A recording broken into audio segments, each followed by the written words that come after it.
সকালের নানান কাজের ব্যস্ততার শেষে যে এক টুকরো সময় আমায় নতুন করে ভাবতে উৎসাহিত করে, সেই তো দুপুর। যে সময়টা আমার আমিকে যত্ন করে, সেও আমার দুপুরবেলা। আজ সারাটা দিন অবিরাম বৃষ্টি হয়ে চলেছে। বর্ষার ঘন মেঘে ঢাকা আকাশ, বৃষ্টি ভেজা গাছ, ভেজা বাগান, ভেজা রাস্তা, প্রকৃতির এই স্নিগ্ধ রূপটা আমার খুব ভালো লাগে।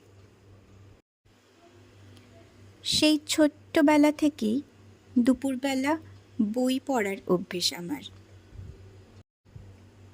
বৃষ্টি ভেজা দুপুরে জানলার সামনে বসে বই পড়েই কাটলো আজকের দুপুরটা।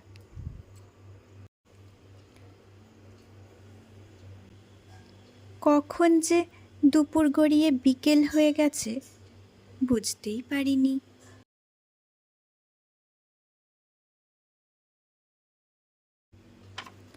বিকেল হতেই মনে হলো আজ একটু কুকিজ বানাই। সন্ধ্যের চায়ের সঙ্গে ফ্রেশ কুকিজ খেতে কিন্তু খুব ভালো লাগে। আমি খুব অল্প কয়েকটা উপকরণ দিয়েই নিজের মতন করে কুকিজটা বানালাম।